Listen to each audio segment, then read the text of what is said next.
Timing क्या हो रहा है एक बार मैं देख लेता हूँ। ठीक है।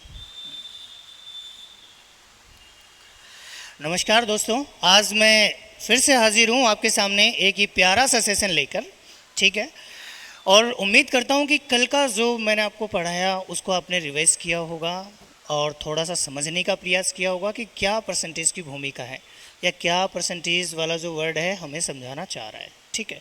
तो हम परसेंटेज जैसे चैप्टर पर हम बड़े डिटेल में बात करने वाले हैं, लेकिन उससे पहले मैं अपनी शुरुआत कुछ चंद लाइनों से करना चाहूँगा, क्योंकि जब बच्चे तैयारी करते हैं ना तो आपके दिमाग में या आपके सामने कुछ समस्याएं ऐसी आएंगी कि आप अपना हौसला तोड़ने लगोगे और आप थोड़ा सा रुकने लगोगे। तो आपको ना रुकना नहीं है भाई, बिल्कुल भी। ठीक है। जब टूटने लगे हौसला तो बस ये याद रखना, अरे जब टूटने लगे हौसला तो बस ये याद रखना, बिना मेहनत के हासिल तब तो ताज नहीं होते। जब टूटने लगे हौसला तो बस ये याद रखना, बिना मेहनत के हासिल तब तो ताज नहीं होते। अरे अंधेरों में ही ढूंढ लेना, अरे अंधेरों में ही ढूंढ लेना मंजिल अपनी, अंधेरों में ही ढूंढ लेना मंजिल अपनी, जुगनू कभी अपनी जुगनू कभी रोशनी के मोहताज नहीं होते। तो इन प्यारी सी खूबसूरत सी लाइनों के साथ में मैं आज का आगाज़ करता हूँ और परसेंटेज की इन कॉन्सेप्ट्स को मैं थोड़ा सा आगे बढ़ाने का काम करता हूँ। देखो भाई, अपन पढ़ चुके हैं कि प्रतिशत, बोले सर ये जो प्रतिशत है ना, इसको हम प्रति प्लस क्या लिख सकते हैं, शत। और प्रति का अर्थ हमने जाना प्रत्येक, अर्थात ईच। शत का मतलब 100 या 100 आप इसे लिख सकते हो। ठीक है। और प्रतिशत सामान्यतः परसेंटेज के नाम से जाना जाता है। इतनी बातें शायद हम कल कर चुके हैं। साथ ही साथ मैंने ये भी बताया कि भाई प्रत्येक संख्या की जो गणना का आधार होता है, किसका आधार, गणना का आधार किसको माना जाता है, 100 को। यानी आपकी प्रतिशत ये कहती है कि भाई प्रत्येक संख्या के लिए गणना का आधार कितना माना जाएगा, 100 माना जाएगा। और इसीलिए कहीं ना कहीं जो प्रतिशत है उसकी गणना का आधार भी क्या ले लिया गया, 100। यानी कि प्रतिशत उन भिन्नों का समूह है जिनमें गणना का आधार क्या माना जाए, 100 माना जाए। तो यहाँ गणना का आधार क्या माना जाता है भाई, परसेंटेज में 100 माना जाता है। कितना माना जाता है, 100 माना जाता है। और तब कल के लेक्चर में हमने ये भी जाना कि सर यदि कोई भी नंबर जो होगा हम उसे कितना परसेंटेज मानेंगे, 100% मानेंगे। कितना परसेंट मानेंगे, 100%। क्यों मानेंगे, क्योंकि परसेंटेज क्या बता रही है आपको कि भाई प्रत्येक संख्या की गणना का आधार क्या होना चाहिए, 100 होना चाहिए। यानी कि प्रत्येक संख्या ही अपने आप में कितना मान सकते हो आप, 100% मान सकते हो। इसका मतलब यदि प्रत्येक संख्या अपने आप में 100% है तो यहाँ से यदि मुझे किसी संख्या का 10% चाहिए तो एक नंबर छोड़ के दशमलव लगाऊंगा, कितना आएगा भाई, 10%। फिर आप कहोगे सर यदि किसी नंबर का 1% चाहिए तो पीछे से 2 नंबर छोड़ के दशमलव लगाओगे, कितना परसेंट आएगा भाई, 1%। और कल अपन इतनी बातों पे चर्चा कर चुके हैं। कुछ एक आध एग्जाम्पल के माध्यम से भी हमने ये जानने का प्रयास किया कि किस तरीके से ये जो चीज़ें हैं हमारे काम आएंगी। ठीक है। जैसे एक एग्जाम्पल के थ्रू और मैं आज रिवाइज करा देता हूँ। जैसे आपको बोला जाए 590 का 70% क्या होगा। अब यानी कि हमें 590 का 70% चाहिए, तो 590 का 70% चाहिए ना, तो भाई 590 का 1% हुआ 5.9, और मुझे 70% चाहिए। इसका मतलब ये हुआ कि 1% की वैल्यू जितनी हमारे पास आ चुकी है उससे फिर हम जितनी वैल्यू हमें चाहिए, रिक्वायर्ड वैल्यू जो है, हम उससे उसको मल्टीप्लाई कर देंगे, अर्थात गुणा कर देंगे। यानी कि 70 से हम इसको गुणा कर देंगे। अब आप देख रहे हो सर एक नंबर छोड़ के डेसिमल है तो 0 से गुणा होकर डेसिमल ख़त्म हो जाएगा, यानी 7 से आपको 59 को गुणा करना है। तो 9 7 63, 6 बचा, 7 पंजे 35 और 6 हो जाएगा 41। दैट मीन्स कितना आ गया, 413। और ये जो 413 है ये अपना क्या हो जाएगा, आंसर हो जाएगा। 413 क्या हो जाएगा, आंसर हो जाएगा अपना। तो इस तरीके से हमने ये कंसेप्ट जाना कि भाई इस कंसेप्ट के थ्रू हम चीज़ें इस तरीके से कर सकते हैं। चलिए, अब वैसे मैं बता चुका हूँ कि परसेंटेज जो ज्ञात करना है हम उस पर थोड़ा अलग से सेपरेटली भी काम करेंगे। बस यहाँ मुझे ये बताना था कि परसेंटेज वाला वर्ड आपको किस तरीके से 100 पर शिफ्ट करता है और किस तरीके से इसकी भूमिका रहती है। और एज ए कॉन्सेप्ट के तौर पर आप ये ध्यान रखोगे 10% कैसे फाइंड आउट करते हैं और 1% कैसे फाइंड आउट करते हैं। हमें बहुत ज़्यादा ज़रूरत पड़ने वाली होगी प्रश्नों में इस कॉन्सेप्ट की। चलिए, अगले पेज पर हम लोग मूव करते हैं। देखो भाई, अब हमने ये जान लिया कि भाई परसेंटेज का मीनिंग कहीं ना कहीं अपने आप में 100% होता है। तो अब एक बहुत ही महत्वपूर्ण और बहुत ही प्यारा सा कंसेप्ट निकल के आता है कि भाई प्रतिशत से, मान लीजिए कोई संख्या किस में हो, प्रतिशत में, और प्रतिशत से हमें किस में जाना हो, भिन्न में जाना हो, यानी किसी नंबर को प्रतिशत से भिन्न में कन्वर्ट करना हो। भिन्न का मेरा तात्पर्य है कि आप किसी भी प्रकार की संख्या में से आप कन्वर्ट करना चाह रहे हो, ठीक है। यानी कोई नंबर यदि प्रतिशत वाला है और आप उसके भिन्न बनाना चाह रहे हो, आप उसको एक संख्या में कन्वर्ट करना चाह रहे हो, दैट मीन्स इसका मीनिंग हुआ कि आप ये परसेंटेज यहाँ से हटाना चाह रहे हो। तो इसका मतलब क्या होगा, बोले सर प्रतिशत से यदि हमें भिन्न बनाना है और भिन्न से क्या बनाना है, प्रतिशत बनाना है। ये दो कंसेप्ट है। अगर आपके पास में कोई भी संख्या है, कोई भी भिन्न है, और इसको परसेंटेज में चेंज करना है तो दैट मीन्स गुणा किससे करना पड़ेगा, 100 से करना पड़ेगा। गुणा किससे करना पड़ेगा, 100 से करना पड़ेगा। क्या आप इस एरो का मीनिंग समझ पा रहे हैं? एरो हमारी यहाँ से स्टार्ट होकर परसेंटेज तक पहुँच रही है। दैट मीन्स किसी भी नंबर को परसेंटेज में चेंज करना है यानी प्रतिशत में बनाना है तो गुणा किससे करना पड़ेगा भाई, 100 से। क्यों 100 से गुणा करना पड़ेगा? क्योंकि अभी भी हमने जाना कि प्रतिशत ये कहती है कि प्रत्येक संख्या की गणना का आधार 100 होगा, प्रत्येक संख्या अपने आप में 100% होगी, और जब प्रत्येक संख्या अपने आप में 100% होगी और मुझे नंबर को ही परसेंटेज में कन्वर्ट करना है तो भाई नंबर को ही परसेंटेज में कन्वर्ट करना है तो गुणा किससे करना पड़ेगा, 100 से करना पड़ेगा। लेकिन कहानी ऐसे हो कि भाई मुझे परसेंटेज से भिन्न बनानी हो, संख्या बनानी हो, यानी कि इसका रिवर्स यानी कि इसका उल्टा मुझे करना हो, तो ऐसी कंडीशन में मैं भाग लगाऊंगा किसका, 100 का। क्योंकि परसेंटेज लगानी है तो गुणा 100 से करोगे, परसेंटेज हटानी है तो भी भाग किसका लगाना है मेरे बेटे, 100 का आपको भाग लगाना है, ठीक है। या इसी कंसेप्ट को मैं थोड़ा और डिटेल में मैं आपको समझाने का प्रयास करूँ यहाँ से। तो भाई कहानी ये कह रही है अपनी, अगर आपको प्रतिशत में बदलना है ना किसी भी नंबर को, किस में बदलना है, प्रतिशत में। अगर हमें किसी भी नंबर को प्रतिशत में बदलना है ना तो हम 100 से क्या करेंगे, गुणा करेंगे। किससे गुणा करेंगे भाई, 100 से गुणा करेंगे। यानी ये डायग्राम आपको ये बताना चाह रहा है कि भाई किसी भी भिन्न किसी भी संख्या को परसेंटेज में कन्वर्ट करना है, प्रतिशत में बदलना है, यानी कि परसेंटेज में कन्वर्ट करना है तो आप किससे गुणा करेंगे, 100 से गुणा करेंगे। अर्थात मेरा कहने का मतलब ये हुआ कि यदि आपको प्रतिशत लगाना है तो किससे गुणा करोगे, 100 से। और वहीं मैं बात करूं, इस प्रतिशत को हटाना है और यदि इस प्रतिशत को ही हटाना है तो प्रतिशत तब हटेगी जब 100 से क्या लगाया जाए, भाग लगाया जाए। 100 से क्या लगाया जाए, भाग लगाया जाए। तो इस तरीके से यहाँ परसेंटेज से मूलभूत हमारे पास में दो बेसिक कंसेप्ट निकल के आएंगे। कितने कंसेप्ट आएंगे, दो कंसेप्ट निकल के आएंगे और हमें इन दो कंसेप्ट को ही जोड़ते हुए आगे बढ़ना है। अगर हम इन दो कंसेप्ट को बड़े तरीके से पढ़ें और अगर हमें अच्छी समझ हो ना तो डेफिनेटली हम इस चैप्टर में बहुत अच्छी अंडरस्टैंडिंग गेन कर सकते हैं, ठीक है। तो हमारे पास में यहाँ से दो कंसेप्ट हो गए। पहला कॉन्सेप्ट जिसे मैं ए के नाम से और दूसरा कंसेप्ट को मैं बी के नाम से बता देता हूँ। कंसेप्ट नंबर ए क्या कह रहा है कि भाई परसेंटेज में यदि कोई नंबर है ना और आप यदि कोई नंबर हमारे पास में है और आप उसे प्रतिशत में बदलना चाहते हो ना तो किससे गुणा करोगे भाई, 100 से। और यदि कोई नंबर हमारे पास में ऐसा है जो ऑलरेडी परसेंटेज में है और आपको परसेंटेज हटानी है तो 100 से क्या लगाओगे, भाग लगाओगे। ये एक बेसिक सा कंसेप्ट है जो कि आप लोग ध्यान रखोगे, ठीक है। आइए पॉइंट नंबर ए को मैं स्टार्ट करता हूँ। अच्छा, पॉइंट नंबर ए क्या कह रहा है भैया आपका, पॉइंट नंबर ए क्या कह रहा है कि प्रतिशत में बदलना है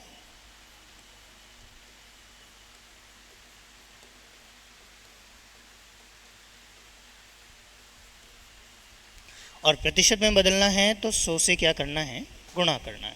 ये हमारा कंसेप्ट कह रहा है। बोले सर प्रतिशत में बदलना है तो 100 से गुणा करना है, इसका मतलब भाई इसका मतलब ये हुआ कि नंबर कैसा भी हो, परसेंटेज का यदि आप किसी नंबर को परसेंटेज में कन्वर्ट करना चाह रहे हो, नंबर कैसा भी हो, दशमलव में हो तब भी 100 से गुणा करना है। पूरा पूर्णांक हो, पूर्णांक से मेरा तात्पर्य 1 2 3 4 5 10 1000 जो भी नंबर हो उसको परसेंटेज में चेंज करना हो तो भी गुणा 100 से करोगे। यदि नंबर हमारे पास में भिन्न में हो ना, जैसे 22/7, 3/4, 1/2, तब भी हम गुणा किससे करेंगे, 100 से करेंगे। यानी मेरा कहने का मतलब ये है कि किसी भी नंबर को परसेंटेज में चेंज करना है, दैट मीन्स भाई गुणा किससे करना है, 100 से करना है। या जब भी प्रश्न हमसे आंसर परसेंटेज में मांगेगा तो मैं जो फाइनल रिजल्ट निकालूंगा उस समय गुणा किससे करूंगा, 100 से। मैं बहुत बार ये बात बोलूंगा कि भाई आंसर हमें परसेंटेज में देना है तो क्या किया जाए, बोले सर 100 से गुणा कर दिया जाए, दैट मीन्स आंसर हम किस में दे पाएंगे, फिर परसेंटेज में। देखो भाई, जैसे फॉर एग्जाम्पल मैं बात करूं, मैं कहूं भाई एक को ही परसेंटेज में चेंज कर दो, आप कहोगे सर आपने बताया कि 100 से गुणा करना है और एक को 100 से गुणा करोगे तो क्या बनेगा भाई, 100% बनेगा। मैं कहूं 1/2 को परसेंटेज में चेंज करो, आप कहोगे सर हम 1/2 को भी परसेंटेज में चेंज कर देंगे, और 1/2 को यदि हमें परसेंटेज में चेंज करना है ना तो 100 से गुणा करना है। अच्छा, यदि मैं इसे सोल्व करूं तो 2 से 100 कटेगा 50 बार, और आंसर कितना आना है, 50% आना है, क्योंकि 50 बार कटेगा और 50 एकम 50 बनेगा। मैं कहूँ 1/3 को परसेंटेज में चेंज करो, आप कहोगे सर सिंपल सी बात है, 100 से गुणा करना है बस, और 100 से गुणा करोगे तो ये क्या बनेगा, 100 एकम 100। ये कितना बनेगा, 100 एकम 100, और बटे में कितना है, 3। 3 का भाग 100 में लगाओगे, क्या 33 या 99, शेषफल 1 और बटे में 3 आ जाएगा क्या। इसका मतलब 1/3 का मीनिंग होता है 33 से ही 1/3%। बहुत बार ऐसा होता है कि 1/3 का मान 33 से 1/3% के तौर पर हमें याद करने की आवश्यकता रहेगी। हमें बहुत बार ज़रूरत पड़ेगी मित्रों प्रश्नों में, क्यों मान के चलो, क्योंकि 33 से ही 1/3% को लेकर कैलकुलेशन करना उतना आसान काम नहीं होगा। इसका मतलब कोई काम हमारे लिए आसान तब हो सकता है जब मैं इसकी जगह पे 1/3 को लेके आऊँ, और 1/3 को मैं तब लेके आऊँगा जब मेरे को याद हो। बहुत बार बच्चे 33 से 1/3 तो याद कर लेते हैं, परंतु बहुत बार एग्जामिनर क्या करता है, खेल जाता है और 33.33% ऑप्शन में डाल देता है। बच्चा 33 से 1/3% याद करके जाता है और उसे ऑप्शन में जो नंबर मिलते हैं देखने को वो 33.33% मिलता है। और जब ऐसी कंडीशन होती है तो फिर बच्चे के लिए थोड़ा सा मुश्किल हो जाता है। तो अपने लिए ज़रूरी है कि हम 33 से 1/3% को क्या भी बोल सकते हैं, 33.33% भी हम लोग बोल सकते हैं। ठीक है, ठीक उसी प्रकार से यदि हम लोग चेंज करें, बोले सर 1/4 को परसेंटेज में चेंज करें तब भी क्या 100 से गुणा करें, बिल्कुल 100 से गुणा करना है। 4 से काटोगे 100 को 25 बार कटेगा और फाइनली कितना आंसर आएगा, 25%। एक और बात का यहाँ पे विशेष ध्यान रखा जाए, और ध्यान रखने योग्य बात यह है कि आप जैसे ही 100 से अपनी तरफ से गुणा कर रहे हो ना, तो जो रिजल्ट आ रहा है ना उसके परसेंटेज लगाना मत भूलना। अगर कभी भी आप लोगों ने ऐसा किया ना कि जो नंबर आपको मिल रहा है और उसके आप लोगों ने परसेंटेज नहीं लगाया, तो फिर आपका रिजल्ट गलत हो जाएगा मित्रों। आपका क्या गलत हो जाएगा, रिजल्ट गलत हो जाएगा। तो इसलिए 100 से गुणा करते ही आगे फाइनल जो आंसर देना है वो किस में देना है, आपको परसेंटेज में देना है। ठीक है, मैं कहूँ भाई 1/5 को चेंज कर दूँ, आप कहोगे लो सर अभी कर देते हैं चेंज। 5 का भाग 100 में लगाओगे कितनी बार, 20 बार, तो कितना परसेंट आंसर आना है भाई, 20% आंसर आना है। मैं कहूँ भाई 1/6 को चेंज करो परसेंटेज में, आप कहोगे सर अभी कर देते हैं। 1/6 को चेंज करना है ना, अब 6 में तुम सीधा सीधा डिवाइड नहीं कर पाओगे, तो कोई बात नहीं भाई, जल्दीबाजी नहीं है, आराम से तसल्ली से सीखो। जैसे 100 एकम 100 और बटे में कितना है 6, 2 से काट लो कितनी बार, 50 बार, और 2 से काट लो कितनी बार, 3 बार। 50/3, 3 का भाग 50 में लगाएं तो क्या 16 3 48, शेषफल 2 और बटे में 3 बार ही जाता है क्या। इसका मतलब 1/6 की वैल्यू 16 से ही 2/3% होती है। 1/6 की जो वैल्यू होती है वो 16 से ही 2/3% होती है मित्रों, और ये वैल्यू भी आप लोग याद ही रखेंगे। लेकिन कभी कभी 16 से ही 2/3% की जगह हमें ज़रूरत पड़ती है 16.66%। कितने परसेंटेज की, 16.66% की हमें आवश्यकता पड़ती है। तो 16 पॉइंट जी जो 66% है, इस 16.66% को भी आप लोग याद रखोगे। 16 से 2/3 तो आपको याद रखना ही रखना है, क्योंकि ये बहुत ज़्यादा महत्वपूर्ण हमारे लिए डेटा है, बहुत ज़्यादा यूज़ में आने वाला डेटा है। तो कहीं ना कहीं इनको याद रखना, और याद कैसे करना है वो भी मैं आपको अभी बताऊँगा कि आपको इसके लिए क्या करना है, किस तरीके का आपको प्रोसेस अपनाना है ताकि आपको ये चीज़ें याद हो। भाई याद करने वाली ये चीज़ें हैं, ये फ्रैक्शन है, ये भिन्न है, ये मान के चलो कि ये आपका बेस है, और बेस बनाने के लिए हमें थोड़ा काम तो करना पड़ेगा। अगर आप लोगों ने बेस ही ढंग से नहीं बनाया ना, तो फिर मकान तो आपका गिरना तय है। और यदि आप लोगों ने बेस बहुत बेहतरीन बना दिया ना, तो मेरे बेटे आपका मकान बनना मकान जो है एकदम सॉलिड तरीके से आपका तैयार होगा। तो इसका मतलब ये हुआ कि जो भी मैं कंटेंट आपको जिस तरीके से बताऊं कि आपको कैसे इनको प्रिपेयर करना है, कैसे तैयार करना है, उस तरीके की आपको स्ट्रेटजी अपनाते हुए आगे भी बढ़ना है। ठीक है, यहाँ से हम थोड़ा आगे बढ़ें। देखो भाई, 1/6 तक की हमारी कहानी हो चुकी है। 1/7 पे यदि हम लोग विचार करें, बोले सर 1/7 को परसेंटेज में चेंज करें तो, बोले सर 100 एकम 100 बनेगा, 100 में हम 7 का भाग लगा देंगे, तो 100 में 7 का भाग लगाओगे तो आराम से लगा लो, है ना। 7 एकम 7, कितना बच रहा है 3 और 0, 7 चौक 28, कितना बच रहा है 2, शेष बिल बच रहा है जी 2। तो जो शेष बच रहा है उसे ऊपर रखते हैं और जिससे भाग लगाते हैं उसे कहाँ रखते हैं, नीचे। तो आंसर आएगा 14 सही 2/7%।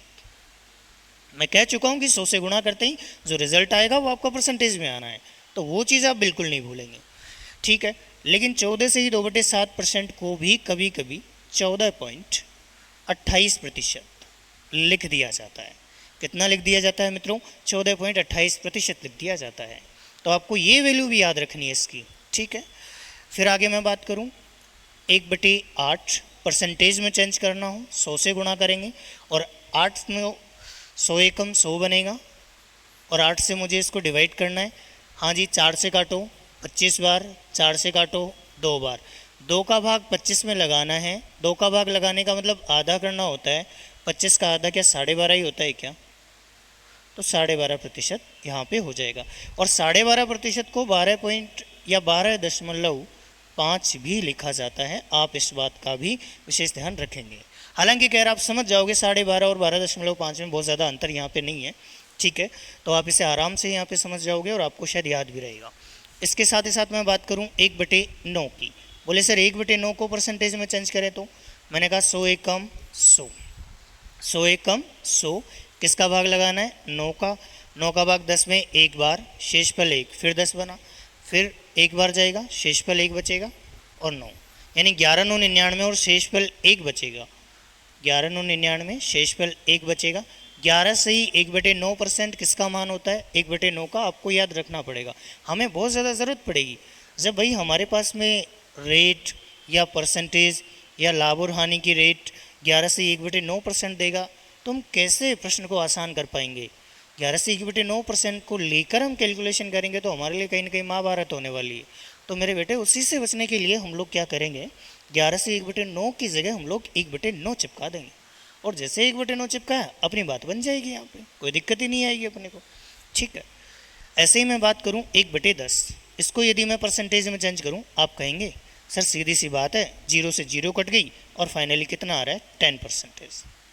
हाँ, आप इसको भी यदि दशमलव में लिखना चाहो 11 से 1/9 को भी, तो 11.11% होता है। कैसे लिखा, देखो 11 तो है ही, 1/9, अच्छा 1/9 का मान 11 आ रहा है और यहाँ 1/9 आएगा दशमलव के बाद में, तो 1/9 की वैल्यू 11 ही तो होनी चाहिए, इसीलिए 0.11% लिखा। हालांकि आप चाहो तो पूरा भाग भी लगा सकते हो, तब भी 11 दशमलव क्या आएगा हमारे पास में 11 ही आएगा। चलिए 1/11 की बात करते हैं, इसे परसेंटेज में चेंज करो। बोले सर 11 9 99, 9 बार तो पूरा पूरा भाग जाएगा, 100 में से 99 गए तो शेष कितना बच रहा है, 1 बच रहा है, तो जो शेष बच रहा है उसे ऊपर रखो और जिसका भाग लगा रहे हो उसे नीचे। 9 से ही 1/11%, या फिर ध्यान दीजिए ये 9.9 नहीं होता है, कहीं आप इसे 9.9 याद करने लग जाए ना। ये जो वैल्यू होती है हमारे पास में 9.9% होती है। कितनी होती है, 9.09% हमारे पास में ये वैल्यू होती है। तो आप इस वैल्यू को थोड़ा सा क्या रखोगे, ध्यान रखोगे। बात करूं 1/12 के ऊपर, 1/12 को यदि हम लोग परसेंटेज में कन्वर्ट करें तो आप कहोगे बोले सर अभी कर देते हैं, सिंपल है मामला। 1/12 तो 100 एकम 100 बनेगा, 100/12 हुआ। बोले सर 4 से 12 कटता है 3 बार, 4 से 100 कटता है 25 बार, तो 25/3 और 3 का भाग 25 में लगाओगे तो 8 तिया 24, शेषफल 1 और बटे में 3%। बहुत इंपॉर्टेंट डाटा, 1/12 का मान 8 से 1/3% या 8.1/3 की वैल्यू याद करिए, मैं आपको लिखवा चुका हूँ, इधर देखिए 1/3 का मान 33 होता है और ध्यान दीजिए यहाँ पर 1/3 पॉइंट के बाद में फिर जाएगा, तो 8.33% किसकी वैल्यू होती है, 1/12 की होती है। क्योंकि कभी कभार हमने प्रश्नों में ये चीज़ भी नोटिस की है कि भाई साहब 1/12 की वैल्यू 8 से 1/3 ना दे के 8.33 वो दे देता है। और जब 8.33 देता है तो बालक फंस जाता है कि यार ये अपने साथ क्या हो गया। तो इसीलिए आपको दोनों वैल्यूज़ को हैंडल करना है। साथ ही साथ मैं बात करूं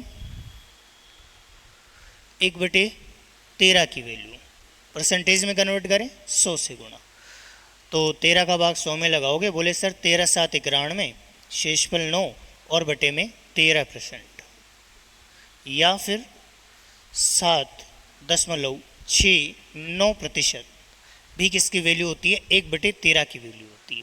तो आपको ये वैल्यू भी याद रखनी है, कहीं ना कहीं अपने लिए बहुत ज़्यादा इंपॉर्टेंट है। 1/13 का जो मान है वो भी हमारे लिए बहुत ज़रूरी है, क्योंकि 1/13 का मान 7 से 9/13% होता है, या 7.69% होता है। क्योंकि जब 7.69% देगा ना, तब अपने लिए उसे हल कर पाना उतना आसान काम नहीं होगा। तो मित्रों, आप इस बात को समझिए। कहीं ना कहीं जब तक अपने को ये वैल्यूज़ पता होंगी, तो ये मान के चलो कि बहुत सारे प्रश्न जब कठिन बनाने होते हैं, कोई मेरे से कहे कि सर आप पेपर बनाओ और क्वेश्चन का लेवल बढ़ाओ, तो मेरी सबसे पहले पसंद होगी कि मैं प्रश्न का जो डेटा है ना वो थोड़ा एडवांस लूँ। एडवांस लेने का मतलब जहाँ मैं 20% ले रहा हूँ, 10% ले रहा हूँ ना, उसकी बजाय मैं क्या करूँगा, 7.69% लूँगा। अब पता है आधे से ज़्यादा बच्चों को ये वैल्यू ही पता नहीं होगी तो उनसे प्रश्न नहीं होना है, तो अपने आप में प्रश्न एडवांस हो गया। लेकिन जिनको याद है कि सर 7.69% 1/13 की वैल्यू होती है, तो वो 1/13 उसकी जगह चिपका के और उस प्रश्न को ईजी कर लेंगे। ईजी कैसे होगा, कैसे प्रश्नों को हल करेंगे, वो आगे का विषय है। अभी हम सिस्टमेटिक पढ़ते जा रहे हैं कि पहले हम एक बार इनको देखें तो सही कि हमारे बेसिक में, हमारे नींव बनाने में किन किन का योगदान रहेगा। ठीक है, चलिए 1/14 की वैल्यू की मैं बात करूं तो 1/14 जो होता है परसेंटेज में चेंज करें तो वही 100 से गुणा करना है, आप लोग जानते हो। तो बोले सर 14 स्थान 98 होता है, यानी 7 बार पूरा पूरा भाग जाना है, शेष 2 बचेगा और बटे में 14। और सर ये भी हल होता है 2 एकम 2 और 2 सत्ते 14, यानी 7 से 1/7%। ठीक है, तो बहुत ज़्यादा ये 7 से 1/7% के रूप में देखने को मिला है। इसकी दशमलव वाली वैल्यू जो है वो सामान्यतः पूछी नहीं गई, तो हम अननेसेसरी वैल्यू भी नहीं लिखेंगे। ठीक है, जो ज़रूरत की होगी वही लिखेंगे। 1/15 परसेंटेज में चेंज करें तो 15 छिकी सर 90 होता है, तो 100 में से 90 गया, शेषफल 10 बचेगा। और किसका भाग लगा रहे हो, 15 का, तो 15 कहाँ जाएगा, नीचे। 5 दूनी 10, 5 दिया 15, 2/3 और बन जाना है। कितना बन जाना है मित्रों, 2/3। या कभी कभी इसकी वैल्यू 6.66% भी बोल दी जाती है। कितनी बोल दी जाती है, 6.66% भी बोल दी जाती है। बहुत बार हमारे पास में पेपर में जो क्वेश्चन होते हैं उनमें 6.66% लिखा हुआ होता है, बच्चे को मालूम नहीं होता है कि अरे क्या आ गया। तो 1/15 जो है उसकी कहीं ना कहीं वैल्यू हमारे पास रहेगी। चलिए आगे बढ़ते हैं थोड़ा। 1/16 की वैल्यू और परसेंटेज में कन्वर्ट करें तो 100 से गुणा कर दो, तो भाई 100 एकम 100 बनेगा और बटे में 16। तो बोले सर 4 से काटो, 4 चौक 16, 4 से काटो सर 25 बार। मैंने कहा 25 में 4 का भाग लगाओ, बोले सर 6 चौक 24, यानी 4 का भाग इसमें कितनी बार जाएगा, 6 बार। तो 6 चौक 24, शेषफल यहाँ से कितना बचेगा, 1 और बटे में 4%। तो 6 से 1/4% जो वैल्यू है वो हमारे पास में 1/16 की होती है, या फिर 6.225% ये हमारे पास में होगी, क्योंकि 1/4 का मान 25% होता है। आप देखिए यहाँ मैं आपको लिखवा चुका हूँ, 1/4 की वैल्यू 25% होता है, और हमें यहाँ पर कहीं ना कहीं 1/4 की वैल्यू की ही ज़रूरत पड़ेगी कि 1/4 दशमलव के बाद में इसकी वैल्यू आएगी। 1/4 की वैल्यू 25 होती है, तो हमने 25 चिपका दिए यहाँ दशमलव के बाद में। तो मेरे ख्याल से उम्मीद करता हूँ आप लोगों को शायद चीज़ें समझ आ रही होंगी कि हम किस तरीके से परसेंटेज में कन्वर्ट कर रहे हैं। मैं ये नहीं कह रहा कि आपको एक नॉर्मल सा प्रश्न ऐसे देगा और बोल देगा इसको परसेंटेज में कन्वर्ट करो, ना, नहीं देगा, मैं समझता हूँ इस बात को। लेकिन कहीं ना कहीं मूल रूप से हमारा बेस बनाने के लिए मैंने पहले ही बोला था कि एकदम ज़ीरो से ही चीज़ें उठाते हुए एकदम अच्छे लेवल तक मैं लेके जाऊँगा। यानी मैं वहाँ तक भी चीज़ों को लेके जाऊँगा जहाँ से प्रश्न नहीं आते, वहाँ से चीज़ें उठाएंगे क्योंकि यहाँ से प्रश्न नहीं आता लेकिन अपने बेस के लिए ज़रूरी, और वहाँ तक हम चीज़ों को लेके जाएंगे जहाँ तक भी प्रश्न नहीं आते। यानी आपके SSC, railway, video, LDC, CET, UP, police, constable, SI तक के प्रश्न, उन सबका मैं निचोड़ वहाँ पर आपके लिए लाने वाला हूँगा। कहीं ना कहीं मैं सारे प्रश्नों की मैं स्टडी कर रहा हूँ कि भाई कहाँ से कैसा बेस्ट प्रश्न हमसे पूछा गया है, और वो तमाम तरीके के प्रश्न मैं यहाँ पे शामिल करने का प्रयास करूँगा। यानी आप ये मान के चलिए कि आपको जो मैं कंटेंट प्रोवाइड कराने वाला हूँगा, एकदम बेस्ट 1 नंबर का कंटेंट मैं आपको प्रोवाइड कराने वाला हूँ। मेरी तरफ से कोशिश रहेगी कि मैं उन तमाम टाइप्स को मैं कवर करते हुए चलूँ जो सामान्यतः एक जनरल मैथ्स में एक बच्चे के लिए कंपटीशन की दृष्टि से ज़रूरी हो। देखो, मैथ्स पूरी कोई कवर नहीं करा सकता, क्योंकि हर सब्जेक्ट अपने आप में अथाह है, अपार है, पढ़ने की कोई लिमिट नहीं है। बट अगर आप लोगों को सिलेक्शन लेना है तो then limited but exam oriented होना चाहिए। ऐसा भी नहीं होना चाहिए कि चीज़ें अपने एग्ज़ाम ओरिएंटेड हो ही ना और अपन उनको पढ़े जा रहे हैं, दुनिया भर के कठिन कठिन सवाल लगाए जा रहे हैं, कोई मतलब नहीं, और दुनिया भर के आसान आसान सवाल लगाए जा रहे हैं, तब भी कोई मतलब नहीं है। तो एग्ज़ाम ओरिएंटेड चीज़ें होना हमारे लिए बहुत ज़रूरी है। और मुझे इतने सारे एग्ज़ाम्स को कहीं ना कहीं कवर करना है, तो इसका मीनिंग ये हुआ कि मुझे सारे एग्ज़ाम्स की जो बेस्ट क्वेश्चंस बन सकते हैं, बेस्ट चीज़ें हो सकती है, उन सारी चीज़ों को मुझे देखना है। ठीक है, चलिए थोड़ा और आगे बढ़ाते हैं अपनी चर्चा को और देखते हैं यहाँ पे 1/16 तक। मैंने आपको 1/16 तक सारी वैल्यूज़ कंप्लीटली रेगुलर लिखवाई हैं, लेकिन 1/17 सामान्यतः मैं लिखवाऊंगा नहीं, 1/18 में सामान्यतः लिखवाऊंगा नहीं। आपको लगे कि सर लिख लेना चाहिए तो आप लिख लो, क्योंकि वो उतनी ज़रूरी नहीं है मेरे ख्याल से। ठीक है, फिर इसके साथ साथ मैं बात करूं 1/19। जी हाँ, 1/19 के प्रश्न आते हैं, और जैसे ही इसका प्रश्न आएगा तो फिर मैं आपको याद दिलाऊंगा कि मैंने आपको 1/19 की वैल्यू लिखवाई है।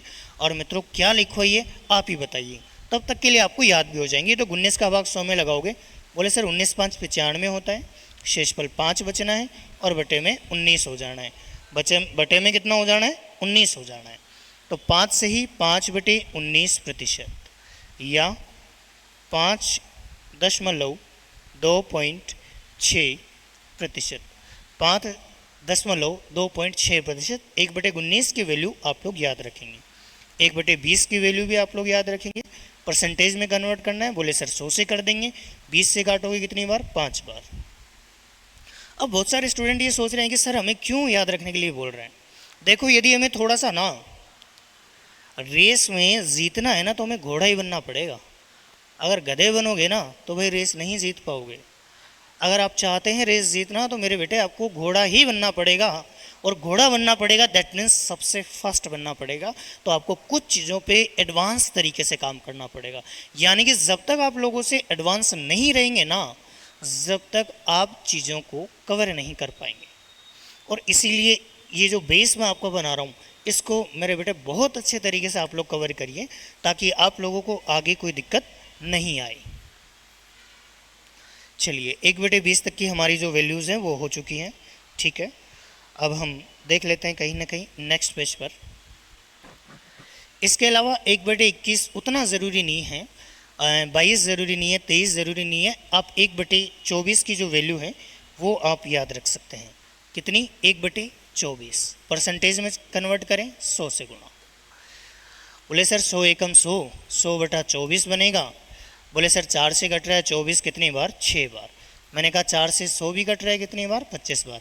बोले सर 6 का भाग 25 में 6 चौक 24, शेष पर 1 बचेगा, और जिससे भाग लगा रहे हो वो कहाँ जाएगा? नीचे। बोले सर इससे भाग लगा रहे हो तो ये नीचे जाएगा।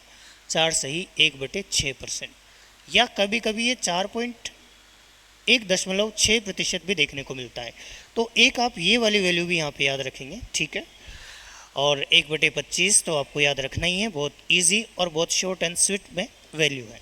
25 से काटोगे 100 को कितनी बार भाई? 4 बार, तो 4%। एक वैल्यू आप 1/30 की भी याद रखें तो ज़्यादा ठीक रहेगा। 0 से 100 एकम 100/30। बोले सर 0 से 0 कटी, 10 में 3 का भाग लगाना है, तो सर 3 3 9, शेष पे 1 और बटे में 3 बन जाएगा। यानी 3 से ही 1/3 हमारे पास में ये हो जाएगा। तो 3 से ही 1/3 परसेंटेज क्या आया? आंसर आया हमारे पास में। चलिए जी, तो इस तरीके से ये मैं आपको कुछ एक वैल्यूज़ लिखवा चुका हूँ। यहाँ से मैंने आपको वैल्यूज़ लिखवाना स्टार्ट किया, और हमारा जो कंसेप्ट था, कंसेप्ट क्या कह रहा था? बोले परसेंटेज में किसी भी नंबर या किसी भी संख्या को बदलना है ना, तो भाई क्या करना पड़ेगा, 100 से गुणा करना पड़ेगा। और 100 से गुणा करना पड़ेगा, दैट मीन्स नंबर चाहे ऐसे पूरा पूरा लिखा हो तब भी 100 से गुणा करना है, 1/2 ऐसा करके लिखा हो तब भी 100 से गुणा करना है, 1/3 कोई भी वैल्यू हो तो आपको इसको किससे गुणा करना है, 100 से। अब ये तो है कि आप डेफिनेटली इन परसेंटेज और इन फ्रैक्शंस को डेफिनेटली आप लोग लिख लोगे, परंतु लिखने के बाद मज़ा तो तब है ना जब आप लोग याद करो, और अगर आप लोग याद ही ना करो तो फिर इसमें मज़ा ही क्या है। ठीक है, तो इसको याद करने का जो सीधा तरीका हो सकता है, या हम क्या अप्रोच यहाँ पे लगा सकते हैं, यदि हम उस पर थोड़ी बात करें, क्योंकि आप इसे डायरेक्ट रटने का प्रयास करेंगे तो नहीं रट पाओगे मित्रों। तो फिर क्या करोगे, फिर आपको ये करना है कि एक सादा पेज लेना है और उस सादा पेज पर इन तमाम परसेंटेजेस को जो जो मैंने अभी लिखवाई हैं वो लिखना है। परंतु इस बात का भी ध्यान रखा जाए, जैसे जैसे कि जो ये परसेंटेज 1/30 तक हैं वो आपकी जहाँ ख़त्म हो रही है तो थोड़ा सा स्पेस छोड़ेंगे, ऐसे जैसे मैंने यहाँ पे छोड़ा हुआ है। बोले सर स्पेस क्यों छोड़ना है, स्पेस इसलिए छोड़ना है कि जैसे मान लो कभी कभी हमें ज़रूरत पड़ेगी 2/3 की वैल्यू 66 सही 2/3% होती है, तो वो आपको याद होनी चाहिए। तो उस वैल्यू की हमें ज़रूरत पड़ेगी।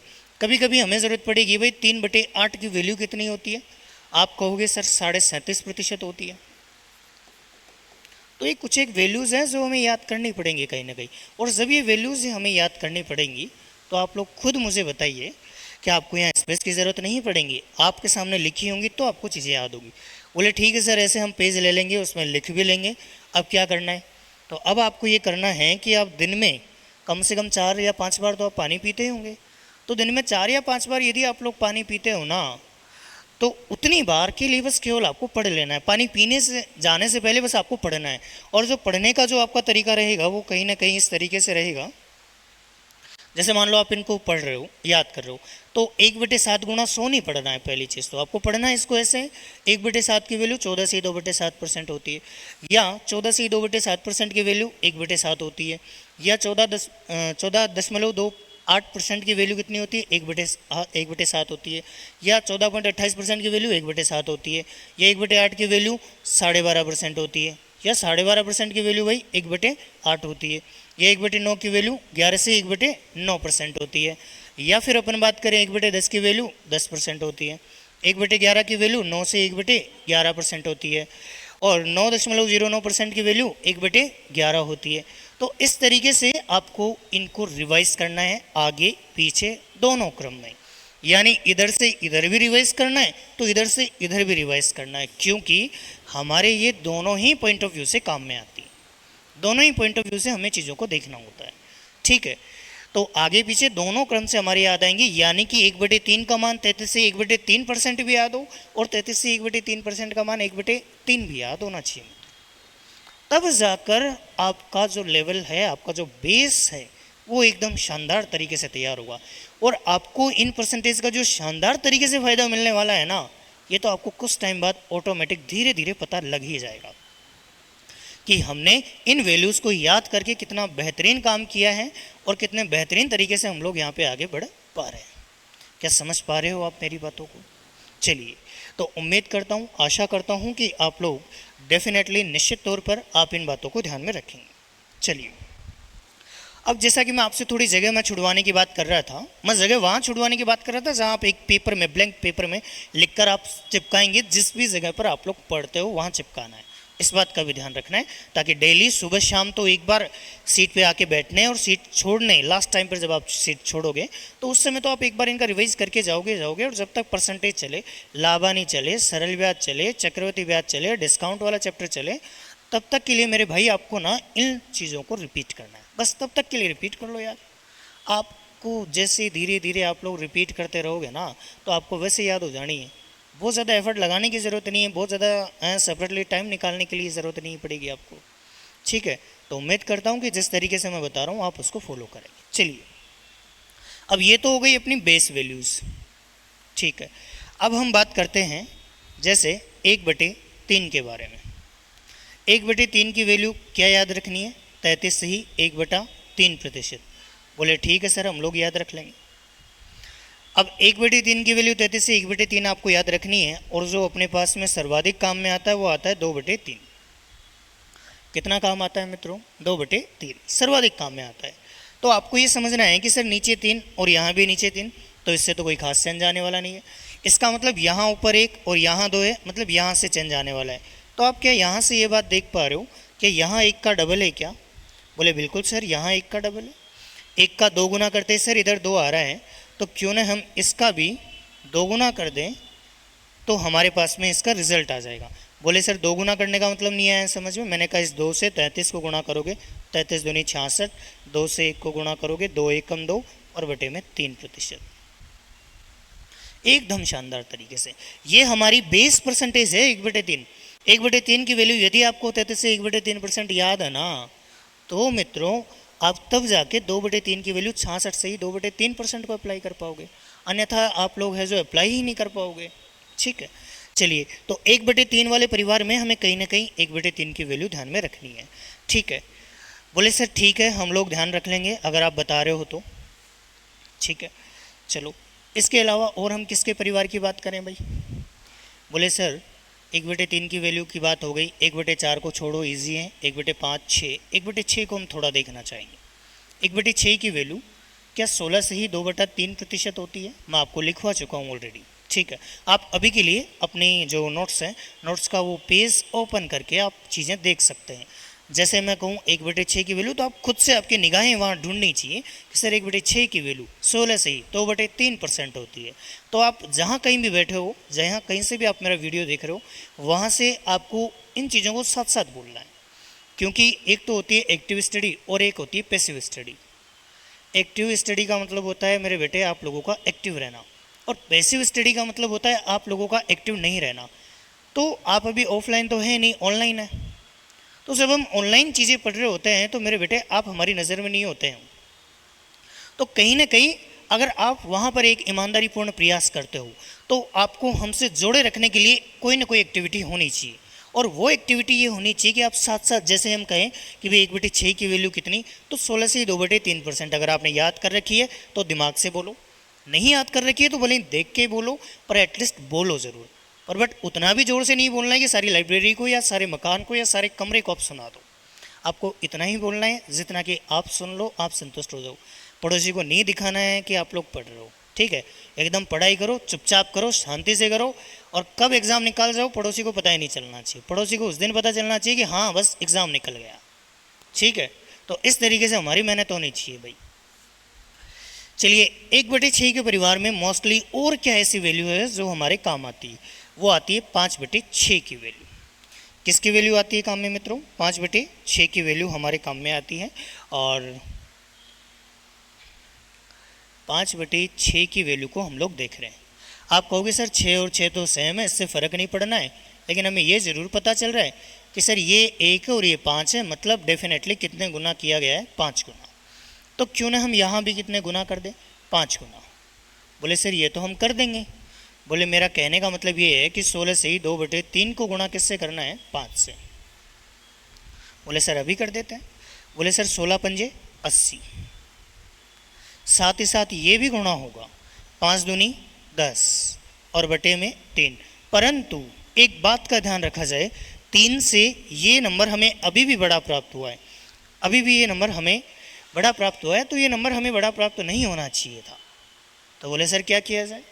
तो अगेन आपको इस 10 में 3 का भाग लगाना चाहिए, ताकि जो शेषफल है वो 3 से छोटा आ जाए। ठीक है, तो आप 10 में 3 का भाग लगाओगे सर, 3 का भाग 10 में 3 3 9, शेषफल 1 और बटे में 9, सॉरी बटे में 3, 3 3 9 और 1 10/3 होता ही है। तो यहाँ पे आ जाएगा सर 80 और 3 83, तो हो गए पूरे पूरे, और 1/3 है हमारे पास में इस तरीके से। क्या आप बात समझ पाए हो? तो 83 से ये 1/3% जो वैल्यू हो जाएगी वो किसकी हो जाएगी भाई? 5/6 की वैल्यू हो जाएगी। तो 5/6 की जो वैल्यू है वो आप लोगों को याद ही रखना है, 83 से ही 1/3%।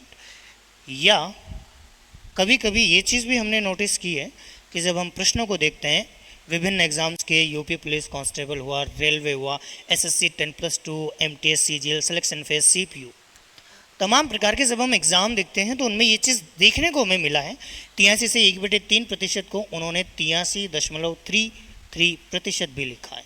आपको पता है मित्रों 1/3 का मान 33.33 होता है, यानी 33 होता है। आप तो यूँ याद रख सकते हो ना। तो वही इस 1/3 की जगह वही 33 चिपकाया है मैंने। आप भाग लगाओगे तब भी वही आना है। जब हमें 1/3 की वैल्यू ही याद है, जब हम याद ही कर चुके हैं उस वैल्यू को, तो फिर क्यों न हम इसे सीधा सीधा चिपका दें। ठीक है, चलिए मित्रों 5/6 की वैल्यू आप लोग याद रखोगे बहुत अच्छे से।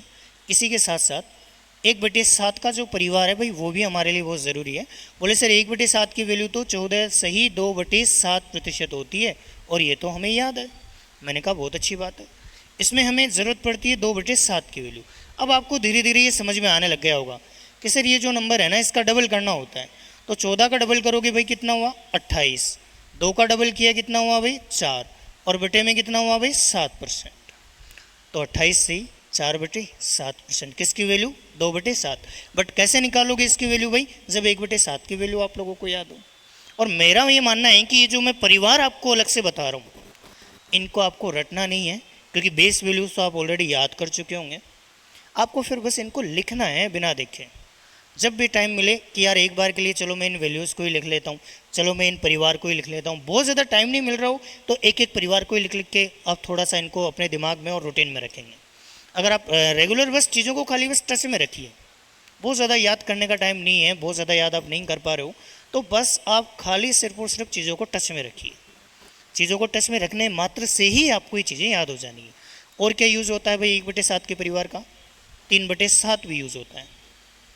बोले सर एक का ये तो 3 गुना है, तो मैं भी इसका 3 गुना करूँगा, 14 × 42 हो जाएगा, और 3 × 2 3 दूनी 6 हो जाना है, और बटे में 7%। तो 42 से ही 6/7%, यहाँ पर 3/7 की क्या आ जाएंगी वैल्यू आ जाएंगी। ठीक है, और इसी के साथ साथ 4/7 भी भाई इसका बहुत ज़्यादा इम्पोर्टेंट है, क्योंकि डायरेक्ट यूज़ में आता है ये भी। ठीक है, बोले आप कहोगे सर ये इसका 4 गुना है, कितने गुना है 4 गुना है। मैंने कहा 4 गुना तो है डेफिनेटली, तो आप इसका 4 गुना करोगे। ध्यान दीजिए 14 से ही 2/7 को कितने गुना कर रहे होंगे 4 गुना। बोले सर 14 चौको 56 हो जाएगा, 4 दूनी 8 हो जाएगा, और बटे में 7। मैं कह चुका हूँ कि जिस नंबर से आप भाग लगा रहे हो उससे बड़ा नंबर हमें नहीं मिलना चाहिए। इसका मतलब ये हुआ कि हमें इसे आगे और विभाजित करना चाहिए। आप कहेंगे सर 7 एकम 7, शेषफल 1 और बटे में 7। बोले सर 56 एक पूरा नंबर यहाँ मिल रहा है और एक पूरा नंबर यहाँ मिल रहा है, 56 और 1 57, तो 57 सही 1/7% हमारे पास में यहाँ पे कंप्लीट वैल्यू इसकी बनेगी। तो 4/7 की वैल्यू सीधी सीधी नहीं आएगी, 57 से 1/7%। अगर आप लोग याद रखते हैं तो बहुत बेहतरीन, बहुत बेहतर रहेंगी चीज़ें। ठीक है, चलिए थोड़ा सा और आगे बढ़ते हैं। यहाँ पे आइए 1/7 के परिवार की हम बात कर चुके हैं, 1/8 के बारे में भी हम थोड़ी बात करेंगे। 1/8 की वैल्यू मैं आपको लिखवा चुका हूँ 12.5% होती है। कितनी होती है 12.5%। आप जहाँ से भी बैठे हो वहाँ से बैठ के आपको डेफिनेटली बोलना है, चीज़ों को रिवाइज करना है। वहीं बात करूँ भाई इसका जो यूज़ आता है ना वो 3/8 बहुत ज़्यादा यूज़ आता है। तो आप कहेंगे सर ये तो इसका कितने गुना है 3 गुना। तो मैंने कहा इसको भी 3 गुना कर लो। तो बोले सर 12 से 1/2 है, 3 से गुणा करना है, तो 12 तिया 36, 3 एकम 3, यानी एक बार तो 12 से और एक बार 1 से, बटे में 2। फिर से कह चुका हूँ कि भाई 2 से बड़ा नंबर मिल रहा है ना, तो और आगे से सोल्व करो, और आगे इसमें क्या लगा दो आप लोग भाग लगा दो मित्रों। तो आप कहोगे सर 2 का भाग 3 में लगाएंगे, एक बार जाएगा, शेषफल 1 बटेगा और बटे में 2। तो 36 और 1 कितना हो जाना है 37 से ही 1/2%। 37 से ही 1/2%। चलिए भाई, तो इस तरीके से 3/8 की जो वैल्यू है वो भी आप लोग याद रखेंगे। ठीक है, अब बात करते हैं 1/9 वाला परिवार। थोड़ा इजी है तो इसीलिए हम इसकी कुछ एक वैल्यूज़ देखेंगे। 1/9 की वैल्यू 11 से 1/9% होती है। 2/9 भी यूज़ आता है, बहुत ज़्यादा आता है। आप देख रहे हैं सर ये डबल है, तो 11 का डबल 22 होता है, और 1 का डबल 2 होता है, और बटे में 9%। भाई नीचे वाली संख्या का डबल नहीं करना है आप लोगों को। कहीं आप लोग सोचो कि नीचे वाली संख्या को भी डबल कर देते हैं, सर सारी संख्याओं को डबल कर रहे हैं। मेरे भाई सारी संख्याओं को डबल नहीं करना होता है, क्योंकि हम 11 से 1/9 को मल्टीप्लाई करेंगे किससे 2 से, तो 11 दूनी 22 और 2 एकम 2, क्योंकि ऊपर वाली संख्या से ही गुणा होती है, नीचे वाली संख्याओं से तो कटती है, भाग जाता है। इस बात को आपको ध्यान में रखना है। ठीक है, तो देन आपको मल्टीप्लाई करना है ओनली ऑन ऊपर वाले नंबर से।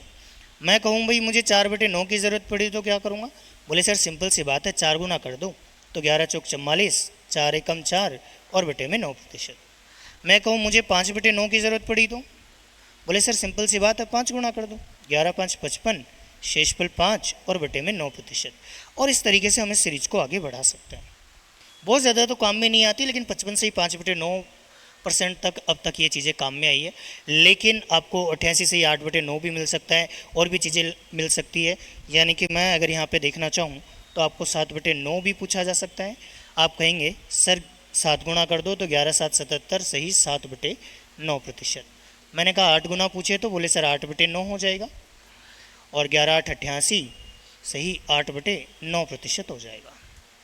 ठीक है, तो ये वैल्यूज़ कहीं ना कहीं आप लोगों को याद रखनी है। अच्छा, इसकी सबसे अच्छी बात यह है, जैसे 22 से 2/9 आया ना, और मुझे इसकी भिन्न रूप चाहिए ना, तो 9 3 और 11 के केस में क्या याद रखोगे? 9 3 और 11 के केस में, यानी बटे में 9 हो, बटे में 3 हो और बटे में 11 हो। स्पेशली मैं 9 और 11 को स्पेशली लेना चाहूँगा, क्योंकि 3 के केस में 6 भी आ जाता है, तो 6 भी पॉसिबल होता है, परंतु 9 और 11 के केस में ओनली 9 और 11 ही पॉसिबल है। सो दैट्स वाई जब तक नीचे 9 है ना, तो आपको 22 से 2/9 की भिन्न चाहिए, तो आप नोटिस करो इधर, क्या 2/9 ही है क्या जो यहाँ लिखा हुआ है? आपको 44 से 4/9 की फ्रैक्शन चाहिए, भिन्न चाहिए, क्या 4/9 ही है क्या? ऐसे ही 55 से 5/9 की चाहिए, क्या 5/9 ही है क्या? ऐसे ही जैसे मान लो 88 से 8/9% आ गया, अब मुझे इसकी भिन्न चाहिए, तो 8/9 ही तो होती है। तो 9 और 11 के केस में आप स्पेशली इस बात को ध्यान रखोगे। ठीक है, तो 11 वाला भी मैं लगे हाथ यहीं आपको बता देता हूँ। 1/11 और 1/11 की वैल्यू 9 से ही 1/11% होती है, जैसा कि आप लोगों को याद हो गया होगा। मैं कहूँ भाई 2/11 बता दो, आप कहोगे सर डबल ही तो करना है, तो 9 दूनी 18, 2 एकम 2 और बटे में 11%। क्या आप लोग डबल ट्रिपल तो कर लोगे? बोले सर हाँ, डबल ट्रिपल तो हम बड़ी आसानी से कर लेते हैं। 3/11, बोले आप कहोगे सर ये इसका 3 गुना है, तो 9 तिया 27, 3 एकम 3 और बटे में 11%। मैं कहूँ भाई 4/11 चाहिए, तो फिर क्या करेंगे? बोले सर 4 गुना कर देंगे, 9 चौक 36, 4 एकम 4 और बटे में 11%। इस तरीके से सीरीज को भी हम लोग आगे बढ़ा सकते हैं, परंतु बहुत ज़्यादा की ज़रूरत नहीं है। अब 4/11 तक भी वैल्यूज़ आप थोड़ी ध्यान में रखें, याद नहीं करना है, बता चुका हूँ। इनके एक एक परिवार को लेकर आपको सेपरेटली चीज़ें पढ़नी है, सेपरेटली मतलब जब भी टाइम मिल रहा हो आपको, जैसे मान लो 1/11 के परिवार के लिए आपको टाइम मिल रहा हो, तो 1/11 आपने पढ़ा, ले दे के 4-5 वैल्यूज़ तो मैंने लिखो है, ये तो इनको तो लिखो, और फिर ये समझ जाइए कि इनमें ये पैटर्न फॉलो होता है। और मैं बता चुका हूँ कि बटे में यदि 11 है ना, बटे में कितना है? 11 है ना, तो 1/11 ही इसकी क्या बनेगी? भिन्न। जैसे 18 से ही 2/11 है, इसकी भिन्न बनेगी 2/11। ऐसे ही 36 से ही 4/11 है, इसकी भिन्न क्या बनेगी? 4/11। तो 9 और 2 के केस में ऐसा 9 और 11 के केस में ऐसा होगा। साथ ही साथ मैं बात करूं आपके 3 और 6 के केस में ऐसा होगा। तो आपको ये चीज़ें ध्यान में रखना है। ठीक है, तो उम्मीद करता हूँ कि आज जिस तरीके से मैंने आपको कहा कि आप इस तरीके से चीज़ों को अरेंज करोगे, तैयार करोगे, प्रिपेयर करोगे, उसी जोश और उसी आशा के साथ आप लोग पढ़ेंगे, तो आपके लिए बहुत बेहतरीन रहेंगी चीज़ें। ठीक है, और आज हमने ये प्रयास किया है कि जो भी अपनी मोस्ट परसेंटेजेस हो सकती है, उन तमाम परसेंटेजेस को अपन ने देखा है। ठीक है, तो मुझे लगता है कि कहीं ना कहीं आज के लिए हमें इतना ही रखना चाहिए। तो आज की क्लास हम यहीं पे विराम करते हैं। तब तक के लिए आप लोगों से फिर मिलते हैं। तब तक के लिए नमस्कार, बाय बाय, जय हिंद, खुश रहिए दोस्तों, मस्त रहिए।